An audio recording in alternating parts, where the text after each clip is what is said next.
हम सब लोग भागवत जी के दशम स्कंद के चतुर्दश अध्याय में जहां पर ब्रह्मा जी भगवान की स्तुति कर रहे हैं, कथा श्रवण कर रहे थे। संक्षेप में कथा क्या चल रही है सुन लीजिए। पहले ब्रह्मा जी ने भगवान के रूप का वर्णन किया। सुंदर स्वरूप का वर्णन करते हुए कि हाथ में दही भात का कोर है और सखाओं को ढूंढते हुए आपका जो ये सुंदर स्वरूप है, मोर कुछ धारण कर रखा है, मैं इस स्वरूप को नमन करता हूँ, इसके शरणागत होता हूँ। ब्रह्मा जी ने ऐसा बोला। अगले श्लोक में ब्रह्मा जी ने क्या कहा कि आपको कोई भी जान नहीं सकता प्रभु। आपका जो ये स्वरूप आप मेरे सामने दृष्टिगोचर हुआ, ये आपकी कृपा से हुआ है, अन्यथा आपको कोई भी समझ नहीं सकता। आपने मुझ पर कृपा की, इसीलिए मुझे आपने इस स्वरूप के दर्शन करा दिए। ऐसा क्यों बोला था? क्योंकि पहले जब चतुश्लोक की भागवत ब्रह्मा जी को भगवान ने दी थी, जब सृष्टि करी ब्रह्मा जी की, उस समय ब्रह्मा जी को भगवान के चतुर्भुज रूप के दर्शन हुए थे। जो एक चतुर्भुज रूप के दर्शन हुए थे भगवान के, इस समय ब्रह्मा जी को गर्भोदय विष्णु के, वैसे अनंत स्वरूप भगवान ने ग्वाल बाल और सखाओं के रूप में जो प्रकट किए थे अपने बच्चों के रूप में, वो ब्रह्मा जी को दिखा दिए थे। उसके बाद कृष्ण स्वरूप का दर्शन कराया था लास्ट में, जब ब्रह्मा जी स्तंभित हो गए थे। तो इसीलिए ब्रह्मा जी ने कहा कि मैं जो हूँ आपके इस रूप को नमन करता हूँ। अगले श्लोक में ब्रह्मा जी कहते हैं कि जो व्यक्ति ज्ञान का प्रयास त्याग करके भक्ति के लिए प्रयत्न करते हैं, जहां पर आपकी कथाएं होती हैं वहां पर बैठ करके श्रवण करते हैं कथाएं, वही आपको जान सकते हैं। अन्यथा त्रिलोकी में आप अजित हो, आपको कोई जीत नहीं सकता। लेकिन जो भक्त बैठ करके चर्चा करते हैं आपस में, मेरी भगवान आपकी चर्चा करते हैं आपस में बैठ करके, आपके प्रभाव को एक दूसरे को जनाते हैं, उनके द्वारा आप जीत लिए जाते हो। क्योंकि इससे पहले श्लोक में ब्रह्मा जी ने कह दिया था आपको कोई जान नहीं सकता। तो वहां विष्णु चक्रवर्ती जी ने प्रश्न कर दिया था, जब कोई जान ही नहीं सकता तो फिर हम क्यों प्रयत्न कर रहे हैं भाई? जब ब्रह्मा जी कह रहे हैं मैं नहीं जान पाया आपको, तो फिर क्या फायदा? तो अगले श्लोक में ही बोल दिया, नहीं, ज्ञान के द्वारा आपको कोई जान नहीं सकता, निर्विशेष ब्रह्म ज्ञान के द्वारा आपको कोई जान नहीं सकता। लेकिन आपके भक्त जब आपकी कथाएं करते हैं, आपके नाम रूप गुण लीला का कीर्तन करते हैं बैठ करके मिल करके, वो आपको जीत लेते हैं आपके भक्त। आप अजित हो त्रिलोकी में, लेकिन आपको भी वो जीत लेते हैं। उससे अगले श्लोक में कहते हैं अनेक प्रकार के योगी हुए हैं जिन्होंने योग मार्ग का परित्याग करके क्या किया, अपने सारे साधनों को आपके चरणों में समर्पित कर दिया और फिर उन्होंने उस गति को प्राप्त कर लिया, अर्थात योग मिश्रा भक्ति के द्वारा परमात्मा से मुक्ति प्राप्त कर ली। अकेला योग, केवल ज्ञान, ये कभी भी कुछ प्रदान नहीं कर सकता। जब वशिष्ठ जी महाराज, वशिष्ठ मुनि राम जी के दर्शन किए, राम जी पर मुग्ध हो गए, राम जी के गुणों पर, तो ठाकुर जी जब अयोध्या वापिस आए हैं सारा कुछ करके, रावण का वध हो गया था, तो वशिष्ठ वशिष्ठ मुनि है, ये साधारण नहीं है, इन्होंने योग वशिष्ठ नामक एक रामायण लिखी थी पहले। ये बहुत बड़े निर्विशेषवादी थे, ब्रह्मवादी थे। तो इन्होंने जब राम जी के सुंदर गुणों का दर्शन किया, राम जी को साक्षात्कार हुआ इनको, तब जाकर के इन्होंने जाकर के स्तुति करी थी भगवान की, बड़ी सुंदर स्तुति करी थी। वहां पर उन्होंने एक चौपाई बोली है, रामचरितमानस में चौपाई आती है, योग कुयोग ज्ञान अज्ञाना जहाँ नहीं राम प्रेम प्रधान। योग कुयोग ज्ञान अज्ञान, वो योग योग नहीं कुयोग है, वो ज्ञान ज्ञान नहीं अज्ञान है। जहाँ नहीं राम प्रेम प्रधान, जहाँ भगवान के चरणों का प्रेम मुख्य नहीं है, लक्ष्य नहीं है, वो योग योग नहीं है, वो ज्ञान ज्ञान नहीं है, वो ज्ञान नहीं अज्ञान है, वो योग नहीं वो कुयोग है। ऐसी सुंदर, और एक जगह कहते हैं, सो सब धर्म कर्म जरि जाऊ जहाँ नहीं राम बज पंकज भाऊ। वो सारे कर्म, वो सारे धर्म जल जाते हैं। कौन से? जहां पर ठाकुर जी के चरणों का प्रेम उद्देश्य नहीं रख करके कुछ किया जाए, वो सारे कर्म, वो सारे धर्म जल जाते हैं। हम इतना संसार में कष्ट करते हैं, मेहनत करके सुबह से लेकर शाम तक मर मर करके धन इकट्ठा करते हैं, परिवार का पालन करते हैं, सब कुछ करते हैं, लेकिन इन सब क्रियाओं के पीछे, सारी भागा दौड़ी के पीछे अगर भगवान के चरण उद्देश्य नहीं है, भगवान के चरणों का निर्मल प्रेम, भगवान के भक्तों का दुलार, उनका प्रेम अगर उद्देश्य नहीं है, उनकी सेवा उद्देश्य नहीं है, तो बोले सारा कर्म, सारा धर्म तुम्हारे द्वारा किया गया वो जल जाएगा, वो किसी काम आएगा नहीं। साफ बोल दिया, सो सब कर्म धर्म जरी जाऊ जहाँ जहाँ नहीं रामपद पंकज भाऊ। जहाँ राम जी के चरणों का, चरण कमलों का प्रेम जो है साध्य नहीं है, साधन जो कर रहा है, जो भी साधन कर रहा है कोई व्यक्ति, साध्य प्रेम नहीं है भगवान का, तो वो सब कर्म धर्म, वो योग नहीं है, वो कुयोग है, वो ज्ञान ज्ञान नहीं है, वो अज्ञान है। तो इसीलिए यहाँ पर ब्रह्मा जी इतनी सुंदर स्तुति करते हुए कह रहे हैं कि प्रभु, केवल ज्ञान के द्वारा या केवल योग के द्वारा आपको कोई भी प्राप्त नहीं कर सकता। कितना मर्जी योग के, अष्टांग योग के 8 सोपान है, यम नियम साध वो करके बताया जाता है कैसे यम होता है, पहले इंद्रियों का दमन करना, फिर नियम नियम धारण करते हैं, ये करना है। तो वो सब कुछ करके अगर भक्ति का आश्रय नहीं लिया साथ में, थोड़ा भक्ति का मिश्रण होना चाहिए, तो कभी भी योग, अकेला योग कुछ भी प्राप्ति कराएगा नहीं, ये ब्रह्मा जी ने बोला। फिर आगे श्लोक में एक जगह ब्रह्मा जी ने बोल दिया, प्रभु आपके निर्गुण स्वरूप को तो कोई जान ले भले, लेकिन आपके स्वरूप सगुण स्वरूप को जानना बड़ा ही कठिन है, उसको कोई भी जान नहीं सकता। तो उसी की चर्चा हम कर रहे थे कि यद्यपि सब जगह तो यही बोला गया कि निर्गुण जो है उसको तो बड़ा ही कठिन है, निर्गुण का मार्ग, तो निर्गुण निर्विशेष का मार्ग, ज्ञान का मार्ग तो बड़ा ही कठिन है। निर्गुण निर्विशेष अर्थात ज्ञान का मार्ग, सगुण सविशेष अर्थात भक्ति का मार्ग। क्योंकि सगुण सविशेष की उपासना कौन करते हैं? भक्त करते हैं, जहां पर उनको भगवान के विग्रह, भगवान के दिव्य जो स्वरूप है उससे प्रेम होता है, उसकी सेवा चाहते हैं, वो उनका दर्शन चाहते हैं। ब्रह्मी जो ज्ञानी होता है वो तो ब्रह्म में लीन हो जाना चाहता है, उसको कोई दर्शन नहीं। वो कहता है दर्शन किसका करोगे, जिसका रूप नहीं है उसका क्या दर्शन करोगे। ब्रह्म का ना रूप है, ना गुण है, ना क्रिया है, ना उनकी कोई लीला है, कुछ नहीं है। वो एक निर्विशेष है, निराकार है, हाँ निशक्तिक है, ब्रह्म में कोई शक्ति नहीं है, एक अनुभव स्वरूप है, ज्ञान का प्रकाश है, तो उस प्रकाश में लीन हो जाना है, ऐसा ब्रह्मवादियों का मत है। तो इसीलिए यहाँ पर वो ज्ञान के दीपक की बात कल गोस्वामी जी की, तुलसीदास जी की रामायण से हमने सुनी कि कैसे वो जो ज्ञान का दीपक है जलता है, कितने प्रकार के कष्ट हैं उस दीपक को जलाने में, ज्ञान के कितना साधन करना पड़ेगा, और करके भी दीपक जो है वो जलेगा। तो फिर उसमें ममता जो है वो, हृदय में जो बैठे हैं रोग हैं वो आकर के फिर बाधा देते हैं। इंद्रिय द्वार झरो नाना, इंद्रियों के द्वार पर देवता बैठे हैं, कहाँ था सुर बैठे करी ठाना। वहां देवता जो है विषय रूपी हवा आते ही उन द्वारों को खोल देते हैं, दोबारा जाकर के काम क्रोध हृदय में प्रवेश कर जाता है, और ज्ञानी का जो ज्ञान का दीपक है वो बुझ जाता है। इस प्रकार से इतना परिश्रम भी किया, हाथ भी कुछ लगता नहीं। लेकिन आगे गोस्वामी जी फिर आज जब हम कथा सुनेंगे क्या कह रहे हैं कि भाई वो जो ज्ञानी है उसका साधन क्या था? चित्त की शुद्धि। सारी जो क्रियाएं करने के पीछे साधन क्या था? चित्त की शुद्धि, मन संसार से हट जाए और निर्विशेष ब्रह्म में लग जाए। सोहम सोहम इति वृत्तीय खंडा, मैं वही हूँ, मैं वही हूँ, मैं वही हूँ, इसका ध्यान करते हैं। यहाँ पर ज्योति का ध्यान करते हैं। सारी चीज के पीछे कारण क्या था? सारा क्रिया के पीछे साधन क्या था? साधन था चित्त शुद्ध हो जाए। मतलब ज्ञानी जब ध्यान करने बैठेगा तो चित्त शुद्ध करेगा। अब इस चीज को ध्यान से समझना है कि चित्त शुद्ध करना है, तब ज्ञानी ज्ञान के मार्ग को प्राप्ति करेगा। तो ज्ञानी के लिए अधिकार क्या है? कोई व्यक्ति ज्ञान के मार्ग पे आगे बढ़ेगा, चित्त की शुद्धि, चित्त की शुद्धि होगी तभी ज्ञानी ज्ञान के मार्ग पे आगे बढ़ करके मोक्ष की प्राप्ति कर सकता है। ज्ञानी ज्ञान के मार्ग पे कोई भी जा सकता है। जैसे कर्म में अधिकार क्या होता है? वर्ण और उसका जन्म, किस कुल में जन्म हुआ, और जन्म किस कुल में हुआ है, और स्वभाव, स्वभाव कैसा है। मान लो कोई वैश्य कुल में जन्म हुआ, स्वभाव भी वैश्य का है, तो वैश्य का कर्म कर सकता है वो। अब किसी का स्वभाव क्या है? जन्म तो हुआ ब्राह्मण कुल में, स्वभाव वैश्य वाला है, बनियागिरी करता है, तो वो व्यक्ति कभी भी ब्राह्मण का कार्य नहीं कर सकता। तो जन्म और स्वभाव होना चाहिए कर्म के लिए। कोई भी कर्म करेगा, वर्णाश्रम धर्म का पालन करेगा कोई व्यक्ति, तो उसके लिए जन्म और स्वभाव उसका अधिकार है। लेकिन ज्ञान में कोई ऐसा नहीं है। कोई भी व्यक्ति ज्ञान मार्ग का अवलंबन कर सकता है, मतलब वो चित्त की शुद्धि के लिए प्रयत्न कर सकता है। कोई भी, चाहे ब्राह्मण है, चाहे क्षत्रिय है, चाहे वैश्य है, चाहे शूद्र है। लेकिन ब्राह्मण कुल में जन्मा हो और स्वभाव ब्राह्मण वाला नहीं है तो ब्राह्मण का कार्य नहीं कर पाएगा।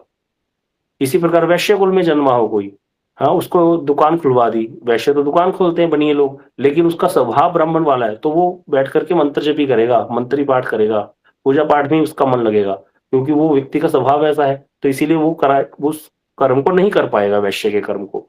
लेकिन ज्ञान के मार्ग में ऐसा नहीं है। कोई भी व्यक्ति ज्ञान के मार्ग के लिए अगर उसकी इच्छा हो गई कि मुझे मुक्ति प्राप्त करनी है, तो चाहे ब्राह्मण है, चाहे क्षत्रिय है, चाहे वैश्य, चाहे शूद्र है, वो इसके लिए प्रयत्नशील हो सकता है। लेकिन उसके लिए अधिकार क्या है? चित्त की शुद्धि। वो बड़ी कंडीशन है कि चित्त शुद्ध होना जरूरी है। इसलिए ज्ञानी का सारा जोर किस चीज पे होता है? चित्त शुद्ध करने पर। अब आता है भक्ति। भक्ति में क्या अधिकार है, कोई बता सकता है? पहले तो भक्ति में क्या, हाँ बिल्कुल सही बोला, श्रद्धा। भक्ति में कोई चित्त की शुद्धि का विचार नहीं है। भक्ति में कोई किसी प्रकार का जन्म हो, किसी कुल में जन्म हुआ हो, स्वभाव कैसा भी हो, कोई व्यक्ति के नहीं क्रोधी भक्ति भक्ति नहीं कर सकता, ऐसा नहीं है। क्रोध करने वाला व्यक्ति भी भक्ति कर सकता है। कोई कहे कामी भजन नहीं कर सकता, नहीं, कामी भी भजन कर सकता है। धीरे धीरे उसका काम नष्ट हो जाएगा अपने आप।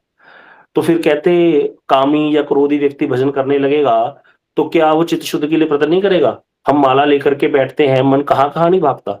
कॉलेज के दिन याद आ जाते हैं, फिर वहां मन चला जाता है, इधर हरे कृष्ण चल रहा है। कल ही किसी ने मुझसे प्रश्न कर दिया, कोई मिलने आए तो बोले, प्रभु जी माला करते समय ध्यान किस स्वरूप का करना है? किस चीज का ध्यान करेंगे हम? वृंदावन का ध्यान करेंगे, वहां पर एक बाल स्वरूप कृष्ण का ध्यान करेंगे, या किशोर कृष्ण का ध्यान करेंगे? तो हमारे श्रील भक्तिनाथ ठाकुर जी, हमारे आचार्य वर्गों ने सबने क्या बोला? कोई ध्यान नहीं करना, कोई ध्यान नहीं करना हमें। अगर हम ध्यान करने लग गए तो हमारा तो ज्ञान वाला मार्ग शुरू कर दिया ना हमने, चित्त की तरफ ध्यान देना शुरू कर दिया, मन की तरफ, मन को कंट्रोल करने लग गए हम। हमें मन को कंट्रोल नहीं करना, मन अपने आप वशीभूत होगा भक्ति से। कथाएं सुनो, नाम जप करो, अपने आप मन वशीभूत होगा, अपने आप, तभी तो भक्ति का प्रभाव देखेंगे। अगर हम ही अपने आप चेष्टाएं करने लग गए, फिर तो हम कहेंगे हमने करा सब कुछ। भक्त को अहंकार क्यों नहीं होता? प्रभु जी इसको अच्छे से समझाते हैं, प्रैक्टिकल बात है समझने वाली। भक्त को कभी भी अहंकार नहीं होता, भक्त इतना कुछ प्राप्त कर लेता है, भगवान को वशीभूत कर लेता है, फिर भी दीनहीन रहता है। राम जी हनुमान जी को कह रहे हैं, मैंने विचार करके देख लिया हनुमान, मैं तुम्हारे ऋण से उऋण नहीं हो सकता, तुमने मुझे सीता जी का पता दे दिया। हनुमान जी ने चरण पकड़ ली उसी समय, अरे प्रभु कैसी बातें कर रहे हो, आपका प्रभाव है सब कुछ, आप मुझे कह रहे हो, क्यों? बात सही भी है, राम जी का ही तो प्रभाव है। तो इसी प्रकार प्रभु जी कहते हैं, एक बच्चा हाथ में पोटी लेके घूम रहा है, उसको पता ही नहीं, किसी ने उसके हाथ से वो पोटी छुड़वा दी, गंदी चीज छुड़वा दी और उसके हाथ में रसमलाई दे दी। अब वो बच्चा क्या वो करेगा? वो करेगा, अहंकार करेगा कि मैंने ऐसे करा, मैंने वो छोड़ा और ये पकड़ा? नहीं, उसने तो कुछ किया ही नहीं। किसी ने आके उसके हाथ में गंदी चीज छुड़वा करके असली वस्तु पकड़ा दी। इसी प्रकार हम भजन करने वाले लोग जो है, हमको किसी ने लगाया? गुरुवर्गों ने लगाया, वैष्णव ने कृपा करी, पीछे पड़ गए, हमारी कथा सुनो, 6 बजे लॉग इन किया करो। हमारे प्रभु जी लोग सुबह, अनिल प्रभु जी बैठ जाते हैं सबको लेकर के, सब भक्त लोग इकट्ठे होके, आप सब लोग बैठ जाते हो, नाम जप करते हो, दीदी लोग बैठ करके कीर्तन करती हैं इतना सुंदर सुंदर। तो ये कौन कर रहा है? कोई और तो कर रहा है, हम थोड़ी कर रहे हैं, हम तो बस थोड़ा सा साथ दे दिया उनका। हाँ, और इससे क्या हो गया? अब बाद में कुछ प्राप्ति हो जाए किसी को तो उसको पूछे, भैया तुमने तो कमाल कर दी है। बोले मैंने क्या कर दिया, मैंने तो कुछ नहीं किया, मैं तो उठ के बैठ जाता था बस। सारा कुछ तो इन्होंने किया है, हमारे वैष्णव ने किया है, गुरुवर्गों ने किया है। इसीलिए कभी भक्त को अहंकार नहीं होता, क्योंकि चित्त शुद्धि के लिए प्रयत्न करना ही नहीं हमें, चित्त अपने आप शुद्ध होगा। जब असली वस्तु अंदर जाएगी, गंदी वस्तु अपने आप बाहर आ जाएगी। गिलास में गंदगी भरी है, उसमें पानी डालते रहो, डालते रहो, डालते रहो, अपने आप थोड़ी देर बाद देखोगे 1 घंटे बाद गंदगी सारी पता नहीं कहाँ निकल गई, पानी साफ से गिलास भर गया अपने आप। तो इतना भजन करो, इतनी कथा श्रवण करो, बस लगे रहो, सारा कुछ अपने आप धुल जाएगा ये मल। हमें मन को कहीं से रोक करके नहीं लाना, पकड़ करके नहीं लाना, फिर तो हम ज्ञानी वाला प्रयत्न करने लग गए ना। तो भक्ति में क्या अधिकार है? श्रद्धा, जो भी बताया, श्रद्धा ही अधिकार है भक्ति में। श्रद्धा चाहिए, बस श्रद्धा नहीं हमारी खत्म होनी चाहिए। श्रद्धा किससे खत्म होती है? वैष्णव निंदा से। वैष्णव का आचरण देख करके कभी हमारे मन में कोई बात आ जाए तो उसको उसी समय सोल्व कर लेना चाहिए, क्योंकि श्रद्धा नष्ट हो जाएगी। जैसे ही श्रद्धा नष्ट हुई, भक्ति नष्ट हो जाएगी। तो श्रद्धा भक्ति में मूल है। श्रद्धा ही आगे, श्रद्धा, साधु संग, भजन क्रिया, ये सोपान है भक्ति मार्ग में। आगे बढ़ करके निष्ठा, रुचि, आसक्ति, फिर भाव, फिर प्रेम होता है। ये प्रभु जी कहते हैं, अलग अलग नाम दे दिए, ये श्रद्धा ही परिपक्व होती जा रही है प्रेम तक। श्रद्धा में श्रद्धा, साधु संग, भजन क्रिया। साधु संग भी श्रद्धा ही है, भजन क्रिया भी श्रद्धा ही है, आगे अनर्थ निवृत्ति है, वो भी श्रद्धा ही है। श्रद्धा प्रगाढ़ होती जा रही है, अनर्थों की निवृत्ति होगी। श्रद्धा और प्रगाढ़ होगी, निष्ठा के रूप में परिणित होगी। श्रद्धा और प्रगाढ़ हो गई, रुचि बन गई। श्रद्धा और प्रगाढ़ होगी, आसक्ति बन गई। इस प्रकार से धीरे धीरे मल भी धुलता जा रहा है, श्रद्धा प्रगाढ़ होती जा रही है। तो इसीलिए भक्ति मार्ग में श्रद्धा हमें कभी नष्ट नहीं करनी।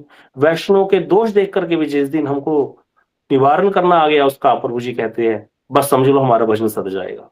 जिस दिन हमें वैष्णव के दोष देख करके भी हमें समझ आ गया, इग्नोर करना आ गया, बस, क्योंकि वैष्णव में दोष थोड़ा बहुत दिखाई देगा। देखो, इसकी कई बार चर्चा हो चुकी है कि एक व्यक्ति व्हाइट कपड़े पहन करके लाल बत्ती वाले कमरे में खड़ा है, तो उसके हमें कैसी दिखे दर्शन, उसका कैसा होगा? लाल ही दर्शन होगा। ये संसार कुंठामयी है, ये वैकुंठ नहीं है जहां पर हम रह रहे हैं। तो यहाँ पर कुंठित जगत है, ये यहाँ पर कुछ ना कुछ कुंठा रहती है। तो इसीलिए ये समझ करके चलना है कि भैया ये सब रहता है, लेकिन फिर भी मुझे क्या देखना है? बस उनका भजन साधन देखना है। अगर साधन भजन में पक्का है साधक, तो हमें उनका संग करना है। बस वो चाहे कनिष्ठ वैष्णवी क्यों ना हो, हमारे लिए तो वही श्रेष्ठ है। संसारी लोगों के संग से तो अच्छा है ऐसे का संग करो, उनसे जूते खा खा के भी उनके पास पड़े रहो, क्योंकि वही हमें आगे पार लगाएंगे। तो इसीलिए यहाँ पर श्री गोस्वामी जी कह रहे हैं कि जैसे थल के बिना जल नहीं रह सकता, करोड़ों उपाय क्यों ना करे, मुक्ति जो है हरि भक्त को, भजन को छोड़ करके रह नहीं सकती। मोक्ष सुख हरि की भक्ति को छोड़कर रह नहीं सकता। जहां भक्ति देवी विराजमान होती है जाकर के हृदय में, जिस हृदय में, उससे पहले ही मुक्ति आकर के दासी के रूप में पहुंच जाती है। जैसे कोई कहे भाई मुक्ति तो बाद में आएगी, पहले हृदय तो साफ कर लो। हृदय में तो गंदगी भरी है, फिर मुक्ति की बातें करते हो, भक्ति तो भी क्या करेगी? तो कह रहे भाई जब कहीं किसी देश में प्रधानमंत्री ने आना हो, हमारे छोटे से शहर में किसी के, वृंदावन में पता चले प्रधानमंत्री जी आ रहे हैं। अब वृंदावन में तो बहुत नालियाँ हैं, बड़ा गंदगी ऐसी पड़ी रहती है। तो बोले उसको क्या करेंगे? आने से पहले ही क्या हो जाएगा, आने से पहले ही सफाई करवा देंगे सब लोग, पूरी। वहाँ फ़ोन आ जाएँगे योगी जी को, योगी जी यहाँ फ़ोन करेंगे मथुरा में, फिर आगे-आगे करते-करते सारी सफाई हो जाएगी, पूरी म्युनिसिपैलिटी कमेटी लग जाएगी, सारा सफाई कर देंगे, बिल्कुल चकाचक बना देंगे। अभी तो आया भी नहीं और आए, आकर के विराजमान हुए सिंहासन पर। सिंहासन पे विराजमान होने से पहले जो बड़े-बड़े डिप्टी कलेक्टर इत्यादि हैं, वो वहाँ पे झाड़ू मारते दिखेंगे, सारी चीज़ें देख रहेंगे अच्छे से, कोई ठीक-ठाक है, कोई दिक्कत तो नहीं है। वो तो आके बाद में बैठेंगे। हैं? क्यों? बोले किसने किया? कोई कहे मोदी जी ने किया। अरे भई मोदी जी ने थोड़ी किया है। वो कि आगे झाड़ू मार रहा था। बस उनके आने से पहले सब कुछ अपने आप ही चल पड़ा। इसी प्रकार जब भक्ति देवी जाकर के किसी हृदय में विराजमान होने जाती है, तो उससे पहले ही ये दासियाँ, मुक्ति देवी की दासियाँ हैं, मुक्ति इत्यादि, और जो अनर्थ निवृत्ति का कर्म है, इस जो सफाई है, जो झाड़ू लगना है, ये पहले ही हो जाता है। फिर जाकर के भक्ति विराजमान होती है। तो इसीलिए कोई कहे कि पहले गंदगी साफ होगी, फिर भक्ति आएगी, ये सब कर्म एक साथ चलता है। जितना-जितना सफाई होती जाएगी, उतनी-उतनी भक्ति देवी प्रवेश करती जाएगी। श्रद्धा ही है ना, भक्ति श्रद्धा ही तो है, जो भी किसी ने बताया। छोटी-सी श्रद्धा है, अभी 5% श्रद्धा है, तो 5% सफाई होगी हृदय से। श्रद्धा प्रगाढ़ होती जा रही है साधु कथा सुन के, साधु संग में, तो सफाई उतनी और ज़्यादा होती जा रही है, हम उतना ज़्यादा बल बढ़ता जा रहा है, हमारा विवेक जागृत होता जा रहा है। इस प्रकार से धीरे-धीरे मन साफ हो जाएगा और ठाकुर जी के लिए मन पक्का हो जाएगा, फिर भजन नहीं त्यागेगा। सब कुछ त्याग देगा, लेकिन भजन नहीं त्याग करेगा व्यक्ति। पहले क्या होता है, जब साधक शुरू-शुरू में लगता है, हम अपनी बताते हैं। हम लोग क्या करते थे, जैसे फ़िल्म देखने चले गए, जब जॉब करते थे। माला करने का नियम था, 16 माला करनी है। तो कुछ भी छोड़ना होता था तो माला छोड़ते थे, बाकी सारा कुछ करते थे। धीरे-धीरे कथा सुनते-सुनते उन्होंने इतना पक्का कर दिया वैष्णव ने कि भई माला तो करनी ही करनी है। तुम लोग माला को रखते हो बिल्कुल चौथे नंबर पे और बाकी सारी चीज़ों को रखते हो प्रायोरिटी पे। बोले धीरे-धीरे उन्होंने क्या कर दिया, माला को कर दिया आगे और कराते-कराते बाकी चीज़ों को छुड़वा दिया। इतना छुड़वा दिया कि जॉब भी छुड़वा दी। जॉब छुड़वा दी और सारा कुछ ही छुड़वा दिया और भजन में ही लगा दिया। क्यों? ये किसकी कृपा है? ये वैष्णव की कृपा है। अगर मैं कहूँ मैंने छोड़ी, अगर मैं छोड़ने वाला होता तो पहले इंजीनियरिंग करता ही क्यों? पैकेज के लिए मारा-मारी करी, जॉब करी, फिर अगर छोड़नी हो तो पहले ही छोड़ देता, अगर इतनी बात है। हमने नहीं छोड़ा, मैंने कुछ नहीं छोड़ा, वैष्णव ने कृपा करी है। तो इसी प्रकार जो भजन करने वाला व्यक्ति है, उसको क्या करना है, सिर्फ कथा श्रवण करनी है। गंदियाँ वस्तुएँ जितनी भी हैं संसार की, जो माया है, ये अपने आप छूटती जाएगी। कोई मन को छोड़ने तो को तोड़ने का प्रयत्न नहीं करना, मन पे काम नहीं करना मन पे काम हमें। मन जहाँ जाता है उसको जाने दो, भागने दो उसको जहाँ भागता है। तभी तो भक्ति का चमत्कार देखेंगे हम, कि भक्ति कैसे कार्य कर रही है। हरि नाम की क्या महिमा है, ये कैसे समझ में आएगी? यही तो अनुभव है। भक्त का अनुभव क्या है? ये अनुभव है भक्त का। उसको समझ में आता है, अरे मैंने तो कुछ किया ही नहीं। बताओ अपने आप ही सारा कुछ हो रहा है। तो यही अनुभव है कि भजन नहीं छूटना चाहिए बस। ये पक्कापन जिस दिन नियम में हम पक्के हो गए, समझ लो कृपा हो गई और क्या चाहिए? नियम कर रहे हैं, साधन कर रहे हैं और क्या चाहिए? एक वैष्णव थे, अयोध्या की बात है, कोई दूसरे वैष्णव उनके पास आए, बुजुर्ग हो गए थे वो भजन करते-करते बहुत, तो आकर के उनको बोले आप तो सिद्ध हो, जो मिलने आए थे उनको बोले, उन्होंने चरण पकड़ लिए, देखो मैं 80 साल का बूढ़ा हो गया, लेकिन मैं माला करता हूँ, मुझे कुछ प्राप्ति-वाप्ति मेरे को हुई नहीं, रोने लग गए, कि आप कुछ कृपा करो, कोई क्या मेरे साधन में कमी है या मैं कुछ गलत कर रहा हूँ? पता नहीं, नाम जप मैंने तो सुना था कलयुग केवल नाम आधारा, नाम ही जप करना चाहिए, कलयुग में नाम ही आधार है, मैं तो नाम जप कर रहा हूँ, कुछ प्राप्ति तो हुई नहीं, क्या करूँ? मेरा कुछ नहीं बना, मेरा कुछ भी बना नहीं। हाँ, मेरी कोई प्राप्ति नहीं हुई, मुझे कुछ भी अनुभव नहीं है, कोई मेरा कुछ हुआ नहीं है, कामी क्रोधी हूँ मैं, बेकार हूँ। उन्होंने ऐसे बोलना शुरू कर दिया, तो वो जो सामने बैठे थे संत, उन्होंने कहा ठीक है भाई, हाथ पकड़ के बोले, देखो भई विज्ञजन ये लोग कहते हैं, पंडित जन, कि जिस काम को करके कुछ प्राप्ति ना हो, फिर उस काम को करने का फ़ायदा क्या? हम जॉब करने गए, 30 दिन मर-मर के काम किया, जाते समय वापसी में आते समय हमको सैलरी नहीं मिली, तो फिर क्या हम अगले दिन जॉब करने जाएँगे? उस व्यक्ति ने कहा सैलरी तो हम देख कर के देंगे, अभी तो हम तुम्हें चेक कर रहे थे, हैं? तो हम क्या कहेंगे, भैया आप अपना रखो, 1 महीना काम किया है, पैसे दो हमको। नहीं देने तो फिर हम अगले दिन से नहीं जाएँगे। तो उन्होंने कहा भई देखो, जब तुम्हें इतना कुछ करा, तुम्हें कुछ प्राप्ति ही नहीं हुई, तो फिर क्यों करते हो? छोड़ दो, छोड़ो, सब बेकार है। हैं? जैसे ही उन्होंने इतना बोला कि छोड़ो नाम जप करना, वो तो सारा दिन माला करने वाले संत थे, वो तो थर-थर काँपने लग गए। उनको ऐसे लगा ये क्या? क्योंकि वो तो वैष्णव की आज्ञा होगी, छोड़ो माला, माला तो छोड़नी पड़ेगी। थर-थर काँपने लग गए, रोने लग गए। बोले, हाथ पकड़ के बोले, "अरे भाई, इतना सुनते ही कि माला छोड़ दो, तुम्हारा क्या हाल हो गया है कि तुम भजन के इतने अब और क्या चाहते हो? इतनी तुम्हारी भजन में आसक्ति हो गई है, इतनी प्रगाढ़ता हो गई है नाम जप में तुम्हारी, इस जन्म में इतना बड़ा कुछ प्राप्त करके जा रहे हो थोड़ी देर बाद, यही नहीं पता ठाकुर जी कब अपने दिव्य स्वरूप के दर्शन भी करा दें, ना भी कराएँ अगले जन्म का ऐसा होगा, अगले जन्म में तो माता के गर्भ से निकलते ही माला पकड़ी होगी। प्रभु जी कहते हैं हमको, इस जन्म में इतना भजन करो, अगला जन्म जब हो ना माता के गर्भ से निकलो तो ऐसे वैष्णव ही वैष्णव खड़े हो तिलकधारी सामने, जब तुम निकलो माता के गर्भ से बाहर पता चलो वैष्णव वैष्णव हरि बोल की ध्वनि हो रही है। कैसा हमारे गुरुवर्ग हमारे लिए प्रतिनिधिशील है बताओ। इतना हम कहते हैं प्रभु जी को जाकर, प्रभु जी विराज जी जाए, बोले जाओ। मैं प्रभु जी कथा शुरू कर ली वहां वृंदावन परिक्रमा करें, बोले करके आओ जाओ, जितनी सुकृतियां अर्जित कर सकते हो उतनी सुकृतियां अर्जित कर लो, ये सुकृतियां तुम्हारे काम आएंगी। काम आता है कि नहीं, व्यक्ति धन इकट्ठा करता है, काम आता है कि नहीं, शादी होती है बेटे की, चलो निकाले अकाउंट से पैसे, बढ़िया विवाह कर दिया, लोगों में दिखाया, देखो हमारे पास कितना हमारा वैभव है। इसी प्रकार भक्त क्या करता है, कोई धन इकट्ठा नहीं करता, भक्ति का धन इकट्ठा करता है। भगवान की नाम, भगवान की कथा, भगवान का धाम की परिक्रमा, ये सब भक्ति के अंगों का पालन, तुलसी परिक्रमा, तुलसी जी को जल देना, भगवान के विग्रह के सामने प्रणाम करना, भक्तों की सेवा करना, ये सब चीजें करते करते सुकृतियां बढ़ती जाती हैं, बढ़ती जाती हैं, बढ़ती जाती हैं। इतनी सुकृतियां इकट्ठी होती हैं, ढेर हो जाता है सुकृतियों का, अपने आप कृपा चल चल करके आती है।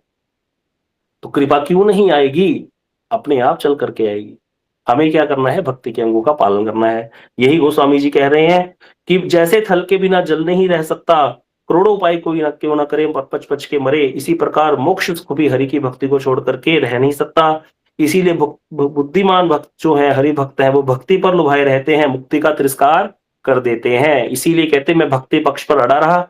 लोमश ऋषि मुझको ब्रह्म ज्ञान प्रदान कर रहे थे, मैंने ब्रह्म ज्ञान पर ध्यान नहीं दिया, मैं भगवान के राम जी के दर्शन करने, मुझे राम मंत्र प्रदान करो, मैं यही बोलता रहा। इसीलिए कहते क्या हुआ, मेरा जो मुझे ठाकुर जी के दर्शन हुए, मुझे उन्होंने मंत्र, जबकि कौवा बनने का श्राप दे दिया उन्होंने, बोले मेरी बात ही नहीं सुनता, कौवे की तरह कहां करते जा रहा है। कौवा देखा है कभी, बोलने लग जाएगा दीवार बनेरे पर आकर, देखना कभी कितना बोलता है वो, चुप ही नहीं करता कौवा, इरिटेट कर देता है। इसी प्रकार कह रहे तो कौवे की तरह बोल रहा है, जा कौवा बन जा, मैं तुमको इतनी सुंदर बात समझा रहा हूं तो सुनना ही रहा। कौवा बन करके उड़ चले, लेकिन कुछ बोले नहीं। शिवजी पार्वती को कथा सुनाते बोले, पार्वती ये श्राप दे सकते थे, समर्थ हैं कागभूषण जी, क्योंकि ये अपनी बात पे ज्यादा अच्छे हैं, इनका मत ज्यादा दृढ़ है, लेकिन फिर भी भगवान के भक्त तो सब जगह भगवान भगवान में ही देखते हैं सारे जगत को, किससे बैर करें। कोई कुछ बोले नहीं, लोम शिष्य को चुपचाप उड़ चले। लोम शिष्य को दया आ गई, अरे मेरे को क्या हो गया था ये, जबकि उनको तो सब पता है, भगवान ने इनकी बुद्धि को बोला कर दिया था परीक्षा लेने के लिए कि कितना पक्का है ये मेरा। और लोम शिष्य ने बुलाया, राम मंत्र प्रदान किया और दर्शन कराए। इसी प्रकार कहते, एक तो भक्ति करने से क्या होगा, मुक्ति तो दासी बन करके आ जाएगी, दूसरी कहते भक्ति करने से ये जड़ विद्या जिसको कहते हैं ना, मोह मोह मोह सकल व्याधि निर्मूलन, सारा संसार का जो मोह हमें फंसा हुआ है, विद्याग्रस्त जो है हम, वो अपने आप ही बिना ही यत्न के, बिना ही परिश्रम के वैसे ही नष्ट हो जाता है। जितना भी संसार का जो आसक्ति है, माया है, जैसे भोजन किया तो जाता है तृप्ति के लिए, हम तो भोजन तृप्ति के लिए करते हैं ना भाई, भूख लगी है भोजन करना है बस, लेकिन जठराग्नि अपने आप उसको पचा डालती है, हमारी कोई चेष्टा नहीं करनी पड़ती भोजन को पचाने के लिए, भर लेते हैं पेट को, लेकिन उसके लिए हम कोई चेष्टा नहीं करते। बोले ऐसी सुगम परम सुख देने वाली हरि भक्ति जिसको सुहावे ना, ऐसा मूड कौन होगा। आगे कहते हैं, सेवक सेव्य भाव बिना भव न तरी उर्गार, सेवक सेव्य भाव बिना भवसागर नहीं तर सकता, भजो राम पद पंकज अस सिद्धांत विचार। क्यों कहा ये सिद्धांत सेवक सेव्य, वहां पर पहले जो ज्ञान प्रदान कर रहे थे लोम शिष्य उनको कह रहे थे सेवक सेव्य नहीं है, तू ही सेव्य है, तू ही सेवक है, मतलब तू ही राम है, तू ही कृष्ण है, तू ही तो ब्रह्म है, तो तुझ में और उसमें कोई भेद ही नहीं है। लेकिन यहाँ सेवक सेव्य भाव आ गया, मैं सेवक हूँ प्रभु मेरे सेव्य हैं। बोले जब तक यह भाव नहीं आएगा सेवक सेव्य भाव, तुम क्या, वो तो अद्वैत की स्थापना कर रहे थे ना, वो अद्वैत अर्थात एक ही है, सब एक ही है, सब कृष्ण ही है, कुछ है ही नहीं कृष्ण के बिना, राम के बिना कुछ है ही नहीं। लेकिन उन्होंने कहा सेवक सेव्य भाव नहीं, मैं जीव हूं, भगवान मेरे प्रभु हैं, इसीलिए इस भाव के बिना भवसागर नहीं तर सकता। इसीलिए ठाकुर जी के चरण कमलों का भजन करना चाहिए, यह सिद्धांत अटल है, इसको विचार करके मन में धारण कर लो। बोले कौन है प्रभु, जो चेतन कह जड़ करी, जड़ी करी चैतन्य। कहते जो चेतन को जड़ कर दे, और चेतन को जड़ कर दे और जड़ को चेतन कर दे, अस समर्थ रघुनायक ही भजी जीव जय धन्य। वो ऐसे रघुनायक ही समर्थ हैं जिनको जो जीव इनका भजन करते हैं वो धन्य है, भगवान का जो जीव भजन करे। इसीलिए वैष्णव की इतनी महिमा गाई गई है, इतनी महिमा गाई गई है, मतलब सब जगह पर जिनको वैष्णव की महिमा पता है और कुछ नहीं करते, वो बस सिर्फ वैष्णव का ही गुणगान गाते हैं और कोई नाम नहीं लेते, हरि का नाम भी नहीं लेते, वो तो वैष्णव का ही नाम लेते हैं। हमारे कीर्तन में भक्ति ठाकुर जी लिखते हैं, आर की छू ना करीबा वैष्णवेर नाम लवा। मैं और कुछ भी नहीं करूंगा, कुछ भी नहीं करूंगा, बस साधन भजन भी नहीं करूंगा, कहते मैं नहीं करूंगा हरे कृष्ण महामंत्र का जप, मैं कुछ नहीं करूंगा, वैष्णव के नाम ग्रहण करूंगा, बस वैष्णव के नाम लेता रहूंगा। एक कीर्तन में श्री नरोत्तम ठाकुर जी कहते हैं, तर्पण मोर वैष्णवेर नाम वृंदावन चौतारा ताहे मोर मनोघेरा। इतने सुंदर सुंदर कीर्तन लिखे हमारे आचार्यों ने। मेरा वैष्णव का नाम ही मेरा तर्पण है, सारा कुछ सब कुछ वैष्णव का नाम। मेरे गुरुदेव कहते थे श्रील भक्ति विज्ञान भारती गोस्वामी महाराज जी, कभी भी वैष्णव की तिथि उपस्थित हो जरूर उनका नाम लेकर के उनकी जयध्वनि दो। अगर उनकी कथा नहीं पता तो भी उनका नाम लेकर के उनका चरित्र श्रवण करो। आज श्रील भक्ति जीवन जनार्दन गोस्वामी महाराज जी का आविर्भाव दिवस है, बहुत बड़े संत हुए हैं, तो मेरे गुरुदेव कहते थे जरूर उनका नाम लेना चाहिए, उनकी जय बोलनी चाहिए, अगर कुछ भी ना हो तो उनकी जय ध्वनि दो। क्यों कहते, उनकी कृपा से ही हमारा भजन होगा, हम कुछ नहीं कर सकते, हमारी कोई चलाई नहीं है, हम माया ग्रस्त हैं, बद्ध जीव हैं। वैष्णव के नाम लेने से अपने आप ही कल्याण हो जाएगा। अच्छा, मधुसूदन बाबा जी की भी है, हाँ, मुझे नहीं पता था, बहुत अच्छी बात है। तो ऐसे ही कहते, यहाँ बता रहे हैं आगे, कहते फिर आगे बता रहे हैं कि भक्ति की महिमा ऐसे क्यों है भाई। अभी तक तो ज्ञान के दीपक की चर्चा हुई थी, तो कहते हैं कि भक्ति क्या है, राम भक्ति चिंतामणि सुंदर। राम जी की जो भक्ति है वह सुंदर चिंतामणि है। बसी गरुड़ जाके और अंतर, जिसके हृदय में चिंतामणि रूपी भक्ति रहती है, परम प्रकाश रूप दिन राति, नहीं कुछ चाहिए दिया घृत बाती। बोले पहले ज्ञान के दीपक को जलाया गया था, क्यों ज्ञान के दीपक को जलाना जरूरी था, जिससे प्रकाश हो गया हृदय में, प्रकाश होकर के फिर अविद्या मोह रूपी पतंगे नष्ट हो जाएंगे उस प्रकाश में, ऐसा बोला गया था। बोले लेकिन जिसके हृदय में भक्ति बसती है, भक्ति रूपी मणि बसती है, मणि क्या होती है, मणि को कोई दिया बाती की जरूरत नहीं पड़ती। मणि को ना प्रकाशित करने के लिए घी चाहिए, ना बाती चाहिए, ना दिया चाहिए। दीपक को प्रकाशित करने के लिए दीपक चाहिए, फिर उसमें बाती चाहिए, और फिर घी चाहिए, और फिर हम लगाएंगे उसको तीली, तब जाकर के वो जलेगा दीपक। बोले ज्ञान रूपी दीपक को जलाने के लिए तो इतना कुछ चाहिए, फिर दीपक के बुझने में भी कई प्रकार के विघ्न है जो दीपक को बुझा सकते हैं, लेकिन मणि क्या होती है, मणि स्वयं प्रकाशित होती है, मणि से इसको समझ सकते हैं हम। तो बोले वो मणि जो व्यक्ति है उसका हृदय अपने आप प्रकाश रूप रहता है, उसको दीपक घी बत्ती कुछ भी नहीं चाहिए, कहते क्योंकि मणि का स्वाभाविक प्रकाश होता है। तो कहते मोह रूपी दरिद्रता पास ही नहीं आती। मोह रूपी दरिद्रता क्या है, कोई व्यक्ति संसार में पैसे इकट्ठे करने में लगा है, भक्ति नहीं कर रहा, हाँ, लेकिन उसके हृदय में भक्ति आ जाए तो वो पैसा इकट्ठा करना बंद कर देता है। क्यों, बोले भक्ति क्या है, मणि है। अरे मणि तो स्वयं ही प्रकाश रूप है, जिसके पास मणि आ गई वो धन इकट्ठा क्यों करेगा, मणि तो स्वयं ही धन है। तो भक्ति रूपी जिसको धन मिल गया उसको कोई और संसार के धन की जरूरत ही नहीं पड़ती। तो इसीलिए कहते स्वयं धन होने के कारण वो संसार के धन की तरफ अट्रैक्ट होता ही नहीं। इसीलिए मणि, लोभ रूपी हवा भी इसको बुझा नहीं सकती, क्योंकि मणि तो स्वयं प्रकाशित है, जो कोई दीपक तो है नहीं। तो इसीलिए लोभ भी आएगा नहीं हृदय में, क्योंकि लोभ सबसे बड़ा क्या आ गया, भक्ति का ही लोभ हृदय में आकर के बैठ गया है। भगवान के भक्तों का संग करना है, भगवान की कथा श्रवण करनी है, धाम में जाकर के परिक्रमाएं करनी है, ये लोभ जागृत हो गया हृदय में। अब और कोई और क्या वस्तु उसको अट्रैक्ट करेगी। तो इसीलिए कोई भी दूसरी सहायता से ये दीपक बुझ नहीं सकता। कहते अविद्या का प्रबल अंधकार मिट जाता है कि अब नो लसाही अब ना नसही हो। गोस्वामी तुलसीदास जी ने पद गाया था, अब नहीं छोड़ूंगा प्रभु। जब भागे थे ना उसके पीछे, रत्नावली के पीछे, कि वो कथा आती है कि चल करके चले गए और नदी पार कर ली कैसे करके लाश के ऊपर से, और ऐसे सांप को पकड़ करके।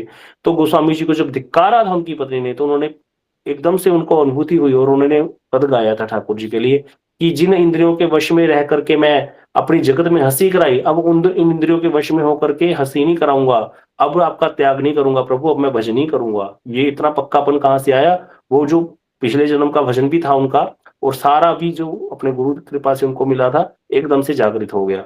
तो इसीलिए कहते हैं विद्या का प्रबल अंधकार मिट जाता है, और सारा जो मद आदि पतंगे है वो सारा समूह हार जाता है। जिसके हृदय में भक्ति बसती है, काम क्रोध लोभ कुछ भी उसके पास जा ही नहीं सकते। आगे कहते हैं गर्ल सुधा सम अरिहित होई, जो विष है वो अमृत के समान हो जाता है और शत्रु मित्र हो जाता है, जिसको हृदय में भक्ति बसती है। इसीलिए कहते हैं इस मणि के बिना कोई भी सुख नहीं पा सकता, कोई भी व्यक्ति सुख नहीं पा सकता जब तक उसको भक्ति आएगी नहीं। तो इसीलिए क्या कह रहे हैं, बड़े बड़े मानस रोग जिनके वश में होकर के जीव दुखी हो रहे हैं उसको व्यापते नहीं है। मानस रोगों की बड़ी सुंदर चर्चा करी है भक्त गोस्वामी जी ने यहाँ, ये चर्चा अन्य ग्रंथों में नहीं मिलती। गोस्वामी जी ने ही मानस रोगों की चर्चा की है। कितने प्रकार के मानसिक रोग हैं जिनको आध्यात्मिक ताप कहते हैं। तो वो ताप जो है जीव को हर समय जलाते रहते हैं। माला करने बैठो, कुछ ना कुछ ऐसी बात हृदय में आ जाएगी, उड़ता रहेगा, हृदय उड़ता रहेगा। तो गोस्वामी जी ने उनकी बड़ी सुंदर चर्चा की है कि ये मानस रोग क्यों है, कि कैसे व्यापते हैं ये जीव को। तो ये सारा कहते हैं, लेकिन जिसके हृदय में भक्ति आ जाती है उसको कोई रोग नहीं व्यापता। और कहते हैं लेकिन ये भक्ति जो है, ये मणि जो है जगत में प्रकट है। भक्ति तो पई प्रकट है, ग्रंथ के रूप में, शास्त्र के रूप में, भगवान के भक्तों के रूप में, सब कुछ है हमारे सामने। लेकिन राम जी की कृपा के बिना उसको कोई पा नहीं सकता। इतना सुंदर सारी चीजें ग्रंथों में तो लिखी हुई हैं, फिर भी ऐसा सब कुछ होते हुए ज्ञानी मार्ग वाले भी तो दिख रहे हैं हमें। ज्ञान का मार्ग अवलंबन करने वाले कितने मत हैं जो कहते हैं मुक्ति प्राप्त करनी है, कितने मत घूम रहे हैं। तो क्या उनको दिखता नहीं है? वो इन ग्रंथों को पढ़ करके भी इसको समझ ही नहीं पाते। वो उनके सामने से पर्दा ही पड़ जाता है। बिल्कुल सच्ची बात है, बिल्कुल हमारे सामने है ऐसे लोग। कर्मी है, कितने कर्म में ही आसक्त रहते हैं, कर्म करते रहते हैं, भक्ति नहीं करते। तो कहते राम जी की कृपा के बिना उसको कोई पा नहीं सकता। कैसे? कहते पाने का उपाय तो बड़ा सुगम है, कुछ भी नहीं करना। हम लोगों ने क्या किया? कोई बता सकता है आप में से किसी ने कोई विशेष प्रयत्न, कोई माउंट एवरेस्ट की चोटी चढ़ी हो, या कुछ किया हो, स्पेशल कुछ किया था, कोई भंडारा किया था कि आकर के गुरुजी मिल जाए या हमें माला हाथ? कुछ नहीं किया किसी ने। बोले पाक है तो बड़ा सुगम उपाय, लेकिन अभागे मनुष्य इसको ठुकरा देते हैं। किसी ने कुछ प्रयत्न नहीं किया, अपने आप हुआ है सब। किससे हुआ है? सुकृति से हुआ है। तो इसीलिए कहते हैं राम जी की कथाएं उस पर्वत की खाने हैं, वेद पुराण पवित्र पर्वत हैं, और संत पुरुष क्या है मर्मी है। यहाँ बता रहे कौन पाता है, कैसे पाता है, तरीका क्या है पाने का। बोले वेद और पुराण पर्वत है। पर्वत में क्या होता है? खाने होती हैं सोने की। बोले संत पुरुष जानने वाले मर्मी है, संत पुरुष जानने वाले मर्मी है, और सुंदर बुद्धि कुदाल है खोदने वाली। तो इस तरह से ज्ञान और वैराग्य नेत्र है। जो प्राणी उसे प्रेम से खोजता है, संतों के आश्रय ग्रहण करके, सब सुखों की खान इस भक्ति रूपी मणि को वो पा लेता है। इस तरह से कहते हैं मेरे मन में तो ऐसा विश्वास है, मोरे मन प्रभु, यहाँ पे सिद्धांत दे दिया लास्ट में, मोरे मन प्रभु अस विश्वासा, राम ते अधिक राम करदासा। बोले राम जी में कुछ नहीं है, राम जी में कुछ नहीं है, राम ते अधिक राम करदासा। सारा कुछ गुरु वर्गों की कृपा है, सारा कुछ वैष्णव की कृपा है। आप में से कोई बता दो जिसने कुछ करा हो। सारा महाराज जी आए हमारे पास, हमें कथा श्रवण कराई। उनके जो हमारे पूज्य संजय प्रभु जी, हमारे पूज्य पद गौर सुंदर प्रभु जी, इनका प्रयास है कि हम लोग बैठ करके कथा श्रवण कर रहे हैं। इतना लगते हैं ये लोग, सारा दिन लगे रहते हैं संजय प्रभु जी, सबको जोड़ने में, सबको कथा श्रवण कराने में, सबका लेवल बढ़ाने में, भक्ति में आगे। क्यों? क्योंकि उनको पता है भक्तों के संग में भाई बल मिलेगा, हम भी भजन करेंगे अच्छे अच्छे से बैठ मिल करके। तो इसीलिए कह रहे हैं भक्ति रूपी मेरे मन में तो इतना विश्वास है कि राम से भी अधिक कौन है? राम जी के दास हैं। तो इसीलिए कहते हैं राम जी के दास कैसे हैं? राम जी तो क्या है? समुद्र है। समुद्र का पानी कैसा होता है? कोई पी सकता है समुद्र के पानी को? बताओ, नहीं पी सकता। समुद्र का पानी खारा होता है। बोले राम सिंधु घन सज्जन धीरा। राम तो सिंधु है, लेकिन जो संत है वो क्या है? मेघ है। संत क्या है? मेघ है। मेघ क्या करता है? उसी समुद्र से जल लेकर के आता है। जब वाष्पीकरण होता है तो मेघ बन जाता है ऊपर जाकर के, पानी वाष्पीकरण होकर, लेकिन वो शुद्ध हो जाता है। तो संत क्या है? बोले मेघ है, जो क्या करते हैं? उसी समुद्र के जल को, जो खारा था पहले, पीने लायक नहीं था, उसको हमारे सामने क्या करते हैं? मीठे के रूप में ला करके हमें देते, पीने योग्य जो हो जाते हैं। तो राम सिद्धू घन सज्जन धीरा। आगे कहते हैं हरि चंदन तरु संत से मीरा। हरि तो चंदन का वृक्ष है। चंदन के वृक्ष के पास कोई नहीं जा सकता, किसी को पता हो अगर ना पता हो। चंदन का वृक्ष के पास सांप लिपटे रहते हैं, क्योंकि सांप के अंदर बड़ी गर्मी होती है। जितना जहरीला सांप होगा उतना अपने विष से परेशान होगा, इसलिए जाकर के ठंडी को खोजता है, इसीलिए चंदन को लिपट जाता है जाकर। कोबरा, बड़े बड़े काले काले भुसंड सांप चंदन के वृक्षों पर लिपटे रहते हैं, भयंकर वाले सांप। कोई पास नहीं जा सकता चंदन के वृक्ष के। चंदन के वृक्ष के पास से जो हवा गुजरती है, वो चंदन के वृक्ष के पास से गुजरने वाली हवा आगे जाके जिन वृक्षों को टकराती है, उनके अंदर भी चंदन का खुशबू आनी शुरू हो जाती है। तो कहते हरि चंदन तरु। हरि तो चंदन के वृक्ष है। संत समीरा। संत वो वायु है जो उस चंदन की खुशबू को हमारे तक ला देते हैं, लेकिन चंदन के पास तो कोई नहीं जा सकता। इसी प्रकार कहते हैं सब कर फल हरि भक्ति सुहाई, सो बिन संतना काहू पाई। सब साधन का फल क्या है? हरि भक्ति है, लेकिन वो संत के बिना किसी ने नहीं प्राप्त की। इसीलिए अस विचार जो कर सतसंगा, राम भक्ति दे ही सुलभ भयंगा। समय बहुत हो गया है। ऐसा विचार करके जो भक्ति करता है, संग करता है भक्तों का, उसके लिए राम जी की भक्ति सुलभ हो जाती है। इसीलिए हमारा सारा प्रयत्न किस पे होना चाहिए कि हम वैष्णव का संग करें और कुछ नहीं करें, बस वैष्णव का संग करना है। बाबा महाराज बोलते थे पड़े रहो यहाँ, कामी हो, क्रोधी हो, कपट भरा पड़ा है हृदय में, महा कपटी हो, कोई बात नहीं, पड़े रहो, संग ना छोड़ो बस। सोच लो कि मैं जाऊँगा नहीं, कुछ हो जाए, प्रभु मैं जाऊँगा नहीं, मुझे यहाँ से निकालना मत। बस अपने आप कृपा हो जाएगी, अपने आप। तो इसीलिए हमें कोई प्रयत्न किसी प्रकार का नहीं करना। आज हम इतना ही कथा श्रवण करेंगे। वंशा कल्पतरुभ्यश्च कृपा सिंधुभ्यश्च पतितानां पावनेभ्यो वैष्णवेभ्यो नमो नमः।